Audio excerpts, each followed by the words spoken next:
Judaism! Our group visited a conservative Jewish synagogue called Temple of Israel on Friday, April 4th. The service we attended was 45 minutes long. When we walked into the building, they handed all of the men yarmulkes because it is required to cover your head inside the temple. The service we attended was partly led by two 13-year-old boys and one 12-year-old girl, because the next day they were having their bar mitzvahs and bat mitzvahs. A bar mitzvah is when a 13-year-old boy becomes of age, and a bat mitzvah is when a 12-year-old girl comes of age. However, the actual content of the service wasn't altered because of this. At the beginning, the rabbi came around and talked to most of the people there.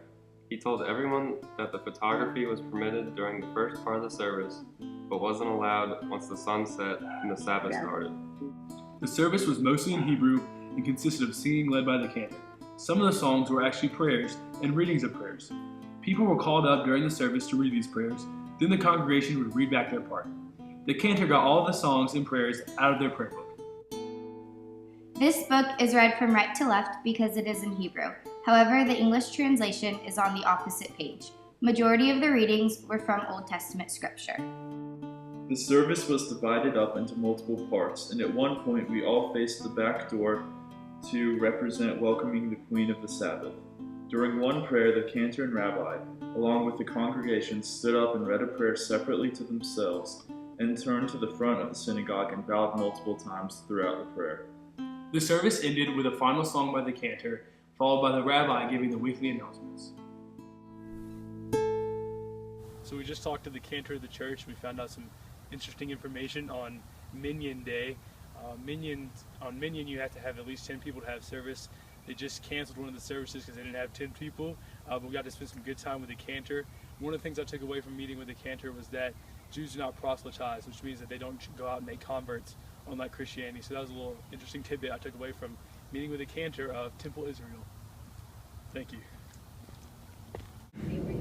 Okay, so Jews don't proselytize because they're a universal religion, and they believe that if you're righteous and you try to do good, then you'll get into heaven.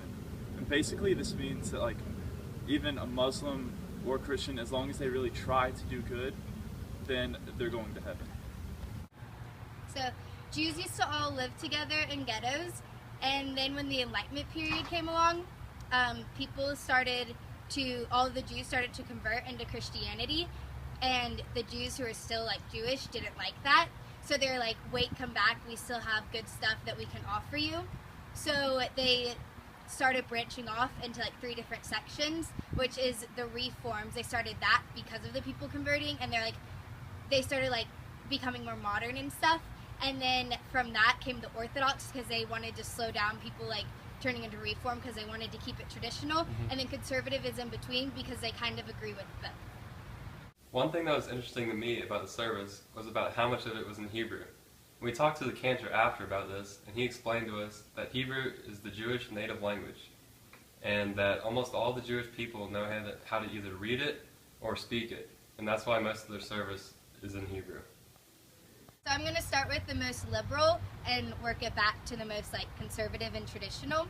So Reformers, they're the most liberal, and they modernize everything basically. So things that used to be traditionally Jewish, things that all Jews are supposed to do, they kind of took those out, wearing yarmulkes, for example. Reform Jews don't wear yarmulkes, and they're called Reform, not Reformed, because they keep reforming themselves, and they keep sometimes they'll go more Orthodox and more traditional, but then sometimes they'll go crazy left.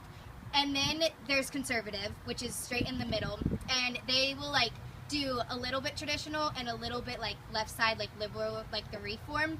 And the yarmulkes, they still wear yarmulkes, but only when they're doing Jewish things. So if they're preaching or if they're in a service, they're wearing yarmulkes. But if they're going to a movie or something like that, they won't wear yarmulkes. And then Orthodox, which Orthodox means correct thinking. Ortho means correct and dox means thinking. And they call themselves that because they're the most traditional, and they think they're right. They think that all Jews should be completely follow the Torah through and through. So with the yarmulke example still, they wear yarmulkes all the time, even when they're out in public. No matter what, they're always wearing yarmulkes.